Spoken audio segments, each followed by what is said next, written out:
Hello. In this section, what we're going to be looking at doing is starting to bring together a lot of the concepts that we've set as we've been moving through the last week's worth of work.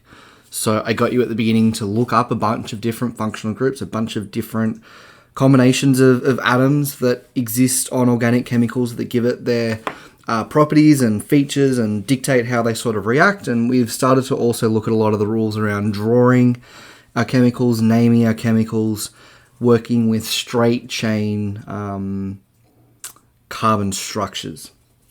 So far we've done naming for alkanes, alkenes, and alkynes, and use a lot of those rules or use those particular chemicals to set up a lot of the rules that we use, certainly in the basics. Today we're going to look at every other functional group pretty much that you've put in your table already and look at the naming rules that happen around them when we draw up structures that have them included. There are some extra rules that we'll start breaking down going into next week as well. A few extra complicated tidbits, but we'll keep it simple just for today. So first off, when we're naming these compounds, we still have straight chains from 1 to 8. And we're still going to be using the same style of prefixes that we were using for our alkanes, alkenes, and alkynes. So it'll follow the same number rule. So meth, eth, prop, etc. This so far should be familiar. However, when we're looking at functional compounds with functional groups on them that aren't our alkanes, alkenes, and alkynes, the prefix gets an attached to the end. So instead of meth, eth, and prop, it's methan, ethan, and propan. The other ones also follow the same pattern, so the same starting part of the prefix, but then with an an at the end.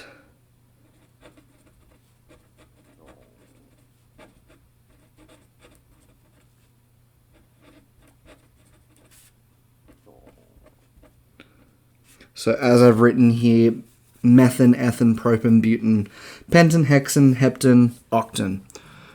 You don't use ANs for alkanes, alkenes, alkynes. We use the same prefix chart that I gave you to start off with. It's a bit of a funny one, but it's just something that we sort of have to deal with. For every other chemical compound that we're looking at with straight chains, we're going to be using these prefixes here.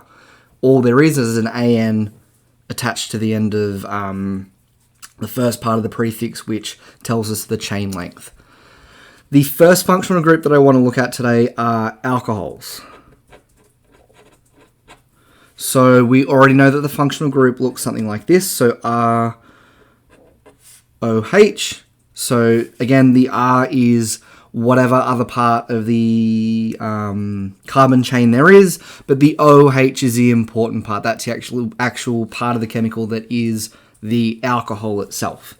Now, the suffix that we're going to use in our naming structure is going to be OL, ol. So we follow very, very, very similar rules to the ones that we're using with our alkanes, alkanes, alkenes, and alkynes.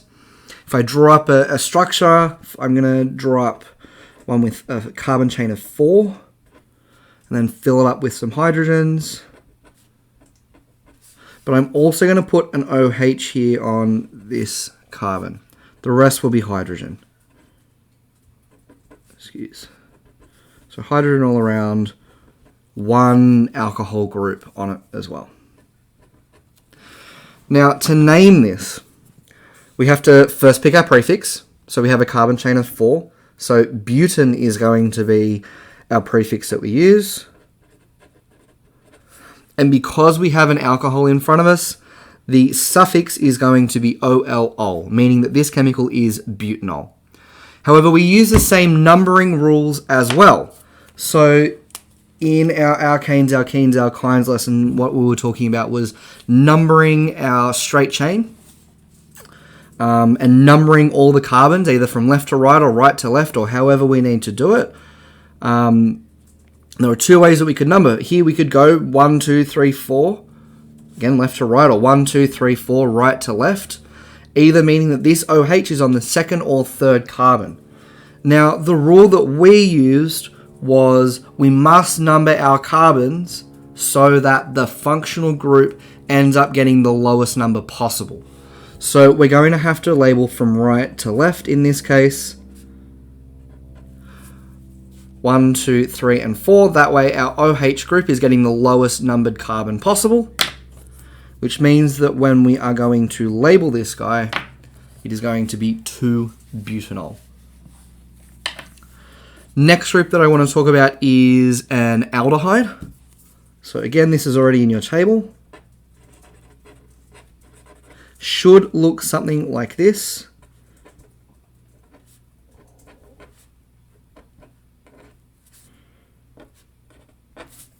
So we have our carbon that's bonded to a hydrogen and a double bonded oxygen. There's only one bond left, and that's where we write our R here. The R again represents essentially anything else that's a part of the organic compound. So that's probably going to be a carbon chain. The suffix is AL or AL. An example for you, if I draw... Actually, sorry, I wasn't going to do an example yet. I was going to show you the ketones first. Excuse me. The next thing that I want to show you is a ketone. Again, you should have this in your table already. Very, very similar to an aldehyde. However, the difference here is instead of a hydrogen being bonded to the carbon, we have another R. And the R, again, represents essentially anything else attached to the C double bond O that we've got here. So something on either side, meaning that this carbon cannot be at the end. And I'll draw that up in a minute. But essentially, the aldehyde here is at the very end, a C double bond O at the very end of a carbon chain. So this would be the first carbon, essentially. The ketone is a C double bond O that's somewhere in the middle of the chain because there are carbons on either side of it. Whereas this one, there's only one carbon followed by an ending hydrogen. That might make a little bit more sense in a minute when I draw an aldehyde and a ketone for you. So I'm going to draw them up really quickly now. Just give me a sec.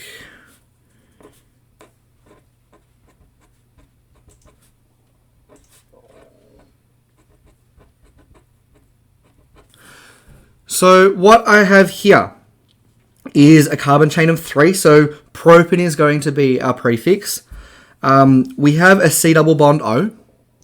So it's either an aldehyde or a ketone. But what we can see is that this R part over here, all of the extra part of the chain is on one side, and there's a hydrogen only sitting on the other, meaning that the carbon-oxygen bond here is sitting at the very end of the carbon chain, making it an aldehyde. So when I name it, again, prefix comes first, propane. Suffix comes last, al. The way that we would pronounce this is propanal. Next to that, I'm going to draw up a ketone. Again, I'm going to do it with a carbon chain of 3. So it will look something like this.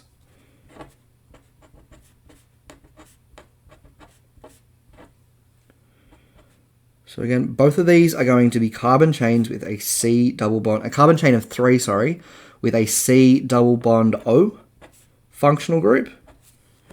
I've just also realized, apologies, suffix for this guy is one. O-N-E. But I'll get to that in a sec. Where was I up to? So we've got this guy here, carbon chain of 3. Propane is still going to be our prefix. But then when we look at our suffix, own is the suffix. And the reason that we know that it's a ketone is because this carbon that's double bonded to the oxygen is not bonded to a hydrogen on either side. It's bonded to another part of the carbon chain. Thus meaning that we have R's sitting here. This is a ketone, therefore it is going to be propanone. And as well, we can also mark out the position of the carbon. In this case, it is 2. So the name of this chemical here is 2-propanone.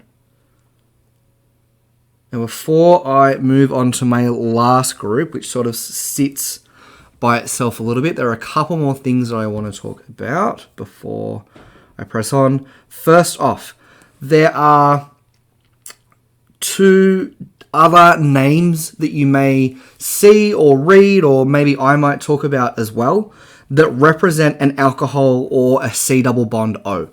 First off, an OH may also be referred to as a hydroxyl group.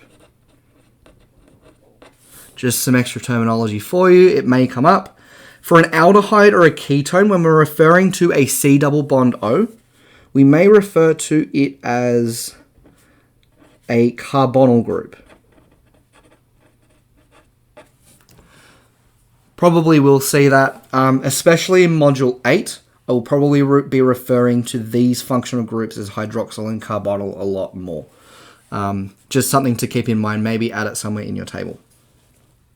The other thing that I wanted to talk about is the other version of the naming rules that we looked at with our alkanes and alkenes, and that's where we can put our positional number. So what we can also do is put our prefix first.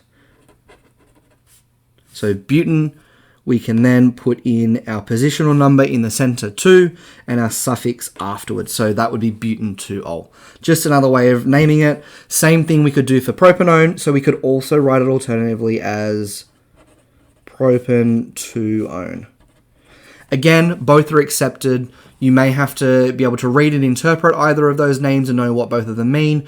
Realistically, we're just swapping around the positional number. You can write them either way. The markers have given us feedback and said that both naming systems should be accepted because they're both both counted by IUPAC, which again is the group who is in charge of naming all of these chemicals and setting up the system for the way that we name things and the people that make all the rules. Anyway, so last functional group that I want to do in this section are carboxylic acids.